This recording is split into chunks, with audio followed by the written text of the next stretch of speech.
రవి ప్రకాష్ సిలికానాంధ్ర ఆసుపత్రి Kuchipudi super speciality వైద్య సేవలు పూర్తిగా ఉచితం. జగన్మోహన్ రెడ్డి గారికి రాయి తగిలి సేమ్ అదే రాయి ఇంకొక పక్కన నిలిచిపోన్న మాజీ మంత్రి ఎమ్మెల్యే వెల్లంపల్లి శ్రీనివాసులకు కంటి మీద తగిలింది. వైద్యం కూడా చేశారు. మరి అది ఏదో సింపతి వచ్చేస్తుంది అని చెప్పి ఆయన అనుకొని నిన్న ఆయన అదే చేశాడు. వాళ్ళ దగ్గర రాళ్ళు లేపించుకొని ఇది జగన్ గ్యాంగ్ పని అని చెప్పి పిల్ల కుంక నీ పని అయిపోయింది ఇదంతా కూడా మాట్లాడుతున్నాడు. అసభ్య పదజాలంతో మాట్లాడుతున్నాడు. అతని వయసుకు తగినట్లు అతను మాట్లాడడం లేదు. అందుకంటే దరిద్రంగా వాళ్ళ కుమారుడు లోకేష్ మాట్లాడుతున్నాడు. వీళ్ళు కక్షపూరితంగా వ్యవహారం చేస్తున్నారు. రాజకీయాల్లో ఎప్పుడు కూడా హుందాగా వ్యవహరించాల. అది లేకుండా వాళ్ళ ఆస్తిని ఏదో జగన్మోహన్ రెడ్డి గారు పెరుక్కున్నట్లు చేస్తూ ఉన్నాడు. అంతకుముందు కూడా అతను చెప్పాడు, ఒక దున్నపోత 5 ఏళ్ళు మనం తన్ని చిక్కిపోయినాము, ఇప్పుడు రోషం వచ్చింది, ఇప్పుడు రాళ్లతో కొట్టండి ఆ దున్నపోతును అని చెప్పి కూడా చెప్పాడు. అంటే జగన్ గారి గురించి ఇండైరెక్ట్గా ఆయన ఏదో ఉద్దేశించి మాట్లాడింది.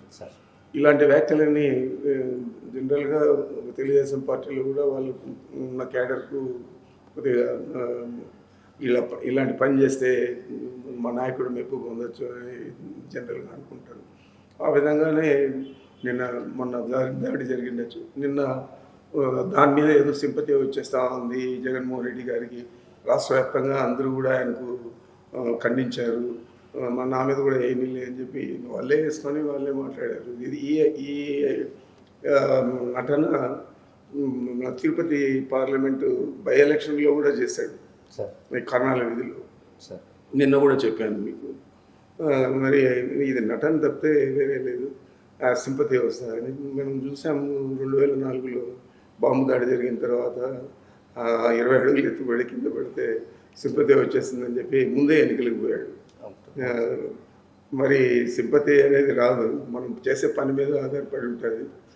జగన్మోహన్ రెడ్డి గారు ఈరోజు పేదల పక్షాన్ని నిలిచాడు, అన్ని రకాల సేవలు అందించాడు. మరి పేదలందరూ కూడా ఈరోజు ఆదరిస్తూ ఉన్నారు. దాన్ని ఏ విధంగా ఏదో తొలగించగలుగుతాడు నాకు అర్థం కాదు. ఉద్దేశం ఎప్పుడు కూడా క్రిమినల్ మెంటాలిటీ ఉంటుంది. అతను ఎప్పుడు కూడా ముఖం తుంచేస్తాము, పెరగనివ్వకూడదు అని చెప్పి ఆలోచనతో ఎప్పుడు కూడా ఉంటాడు.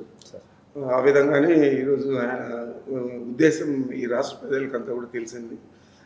కనీసం సహచరుడు, రాజకీయాల్లో ఉన్నాడు, ప్రతిపక్ష నాయకుడుగా ఉన్నాడు గతంలో, ఈరోజు ముఖ్యమంత్రిగా ఉన్నాడు.